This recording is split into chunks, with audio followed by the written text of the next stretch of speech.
Hello, my name is Dr. Michelle Chartier, and I'm a dentist in Atlanta, Georgia.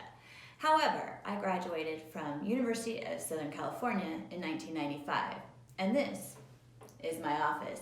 You may hear phones ringing, you may see people passing by that window right there because we're an office and we actually work. This is not a YouTube studio.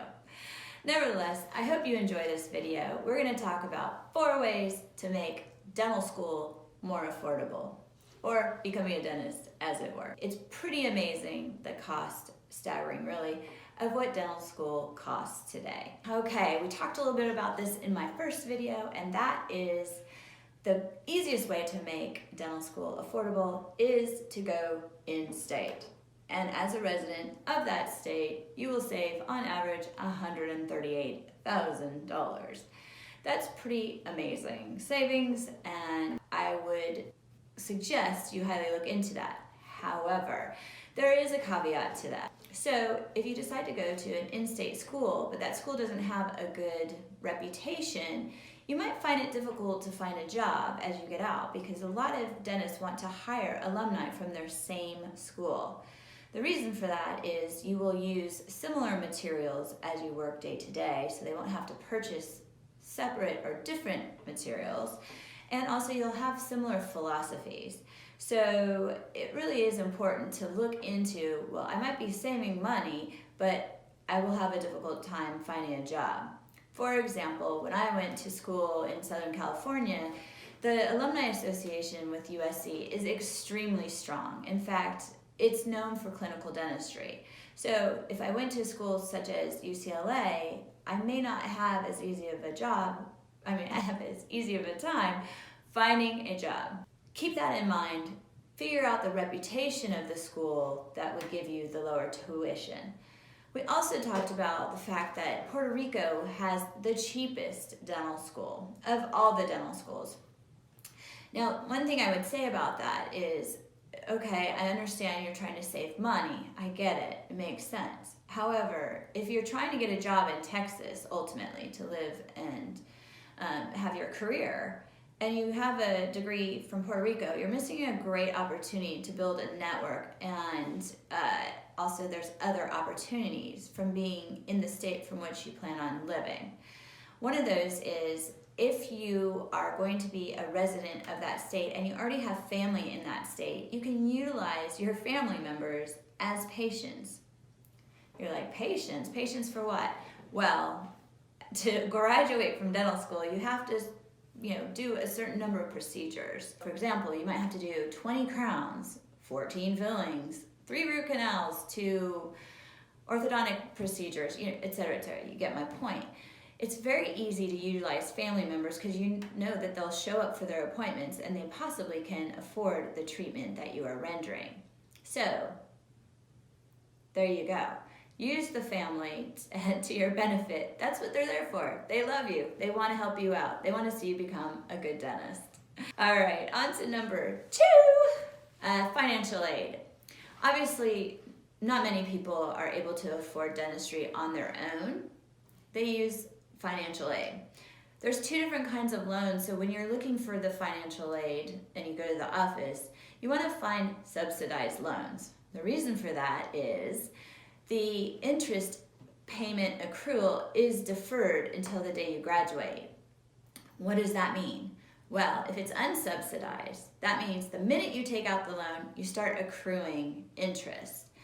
On average, it's about 6 to 7%. All of them are different, but there's certain ones that have much lower interest rates, and that is amazing. So if you take out a loan for hundreds of thousands of dollars and the interest starts accruing on day 1 for that year, you're going to have already accrued 3 years of interest by the time that you graduate. So the numbers that you think that you owe are not the numbers that you owe. You do the math. So find out what is the best loans that you can get. Number 3. Everybody asks this question, can you work while in school? And I'm just going to be honest with you, it's unreasonable to think that you're going to be working while you're in dental school. Most of the students are full-time students. And the reason for that is the demands of school, dental school, are unbelievable. There's a lot of all-nighters. There's a lot of nights where you're in clinic until 9:00 p.m. working on patients to finish up your requirements. There's also nights where you have to do lab work. And I don't know that this is the case now, but for example, when I was in dental school, we had to hand make everything that went into our patients' mouths. Dentures, crowns, everything, really. And it was a lot of work, and you aren't a lab technician, so you're not necessarily quick at this, so it might be an all-nighter before you actually get to go to bed, or you still have to study and see your patient, etc., etc. You get my point. So, with that being said, you can work in school, and I would say work within the school. So I had this job that was probably the best job in the dental school, which was delivering nitrous tanks to the different departments. So in the morning, I'd go into the school and I would look and see who needed nitrous, and I would go push my little cart of nitrous tanks to that department, put it in their office, and I was done. And I got paid for that. Did I make a lot of money? No, not really. It wouldn't have paid for dental school by any means, but it certainly was not the hardest thing to do. So I had a little spending money and was able to also keep my sanity. So yes, you can work in dental school, in this dental school, finding little tiny jobs that aren't very time consuming, and it just helps so much. It also helped me get to know some of the other instructors, but I digress. All right, the fourth. Number 4, this is a big one, and maybe not something you considered, and so I think this might be one of the better ideas that I have today, and that is, dun, dun, dun, dun, considering Navy dentistry. All right, you're probably gonna know, if you know anything about the military, that this actually is not a Navy cover, it's a Marine cover. My husband's a Marine. I don't have a Navy cover. However, you get my point. What I'd like to say about Navy dentistry is this. There's 2 ways to go into the Navy. One is where they pay for your dental experience after you graduate from college. So you contact a recruiter at that time, say I'm interested in becoming a Navy dentist, and they pay for your dental experience with the promise that you will stay in the Navy for a certain period of time. The second way you can do Navy dentistry is by signing up after you've completed your dental school experience.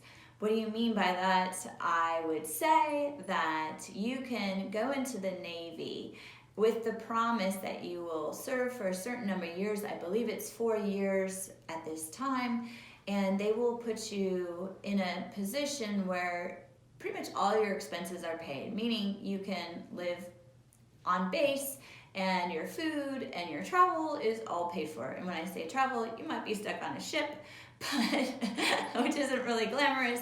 But I will tell you, we had several students that did this, and I just thought, wow, that's amazing. So they got stationed in Hawaii. They lived together in an apartment, so not on base per se, and they saved up all their money and they paid off their dental school tuition in 2 years. That's awesome. They're in Hawaii. They had short days, not a lot of, requirements, no heavy physical therapy, none of the things that is associated with being in the Navy. They didn't get shipped off or deployed, as they say, so they really had a great experience. I also want to share that I actually was so close to becoming a Navy dentist myself. I was just to the point where I would sign on the dotted line. I was hoping to get stationed in Spain, and instead I met my husband, who was a Marine, and we realized we would never be stationed together, so our dreams of being together would not work. So I did not pursue that dream of becoming a Navy dentist and being stationed in Spain. So I don't regret that by any means, but it was certainly an adventure I was really looking forward to, and a huge opportunity for me to travel and be a dentist. So, with that being said, I hope this is helpful.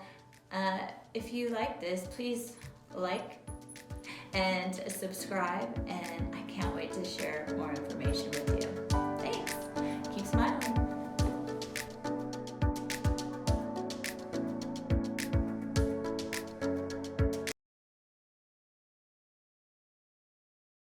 blah. Okay. So, what I will say is, why would you need to have family members be part of your program?